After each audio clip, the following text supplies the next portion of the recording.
మస్తానం గారు చెప్పండి. జగన్ గారు వీళ్ళందరినీ అపోజిషన్ మీడియా వీళ్ళందరినీ కలిపి తోడేళ్లతో పోల్చి మరి ఆ తోడేళ్ళని ఎదుర్కోగలుగుతాడా? నమస్తే సార్. నమస్తే. ప్రజాగలం పేరు మీద రాష్ట్రమంతా ఖాళీ కుర్చీలను చూస్తున్నటువంటి వ్యక్తికి పిచ్చి పట్టి ప్రజలకు అండగా ఒక పేదల సూర్యుడిగా వెలుగుతున్నటువంటి జగన్ మోహన్ రెడ్డి గారి పట్ల వీళ్ళు చేస్తున్న వ్యాఖ్యలను ప్రజలు తీవ్రంగా ఖండిస్తున్నారు. తోడల్లే మూకుమ్మడిగా దాడి చేస్తున్నారు. 12 సంవత్సరాల క్రితం జగన్మోహన్ రెడ్డి గారు వైఎస్ఆర్సీపీ పార్టీ పెట్టినప్పుడు ఒక్కడే, ఈ రోజు ప్రజల కోసం ప్రజల వెంట తండ్రి ఆశయాలను నెరవేర్చడానికి వస్తున్నటువంటి ఒకే ఒక్కడు జగన్మోహన్ రెడ్డి గారు.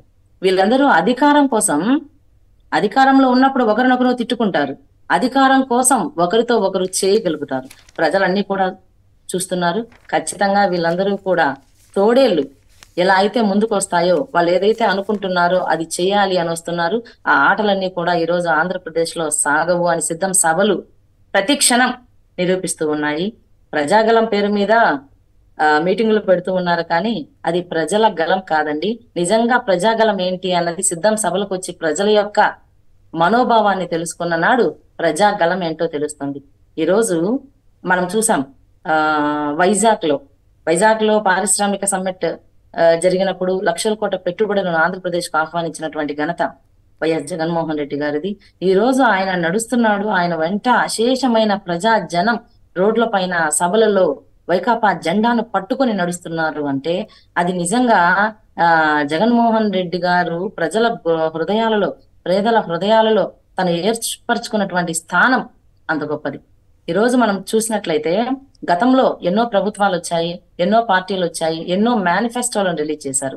బట్ వైఎస్ఆర్సీపీ 2019లో ఏదైతే మేనిఫెస్టో రిలీజ్ చేశారో దాంట్లో 99% హామీలను నెరవేర్చినటువంటి ఏకైక నాయకుడు, దమ్మున్న నాయకుడు అని నేను చెబుతున్న మాట కాదు, రాష్ట్రంలో ఉన్న ప్రతి బడుగు బలహీన వర్గాలు చెప్తున్న మాట.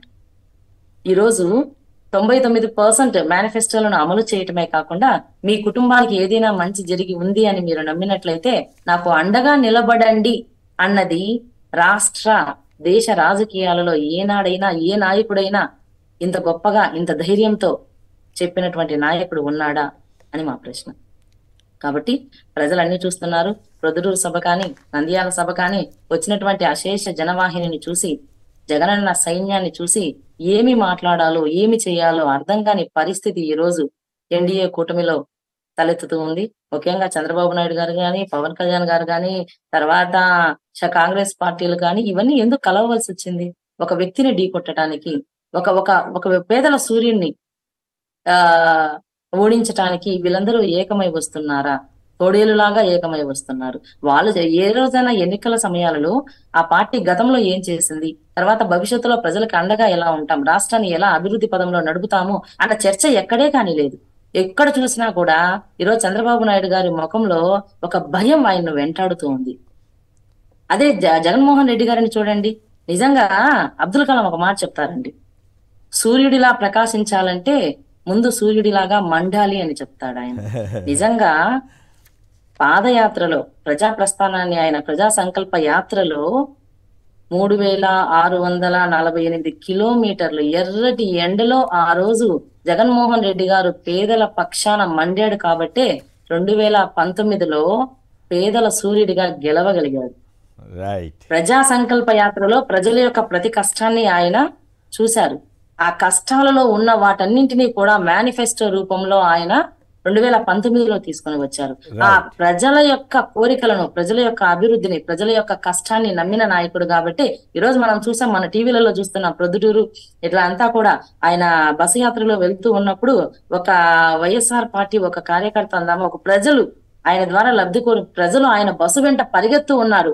2 కాళ్ళు నేలకు మోపి ఆయనకు అభివాదం చేస్తున్నటువంటి సంఘటనలన్నీ కూడా మనం చూస్తున్నాం. ప్రతి అక్క, ప్రతి చెల్లెలు ఆయన వస్తుంటే ప్రశాంతమైన వదనంతో ఉంటారు జగన్ గారు. ముఖ్యంగా ఆయనలో ఉన్న గొప్పతనం ఏంటంటే అసలు ఆయన్ను అన్ని మూకుమ్మడిగా తోడేలలాగా అన్ని కోణాలలో అందరూ వ్యక్తులు కూడా చుట్టుముట్టాలని ప్రయత్నం చేస్తున్నా కూడా ఎక్కడా కూడా తొనకకుండా బెనకకుండా అసలు ముఖం చూడండి, నా ప్రజలు, నా కుటుంబంలోనికి నేను వచ్చాను అని ఆయన ముఖంలో ఉన్నటువంటి వెలుగు ఒకసారి చూడండి. అలా భయం అన్నది ఎప్పుడు కూడా ఎరగని నాయకుడు మన జగన్మోహన్ రెడ్డి గారు. అలాగే డ్వాక్రా రుణమాఫీ అండి. చేయూత కానీ తర్వాత డ్వాక్రా రుణమాఫీలలో ప్రజలకు ఇచ్చినటువంటి హామీలని నెరవేర్చారు. ఈరోజు లక్షల కోట్ల రూపాయలు, 25,000 కోట్ల రూపాయలంతా కూడా అక్క చెల్లెలకు, డ్వాక్రా రైట్ మహిళలకు వాళ్ళ ఆర్థిక ఓకే స్వావలంబనను బయటికి ఒక్క నిమిషం తీసుకువచ్చేదానికి ఎంతో కష్టపడ్డారు. రైట్ ఇలాంటి నాయకుడిని ఢీకొట్టడానికి నలుగురు తోడేళ్ళు కాదండి, 400 తోడేళ్ళు వచ్చినా కూడా ఏమీ చేయలేరని రైట్ ప్రజల మాటగా చెప్తున్నారు. ఓకే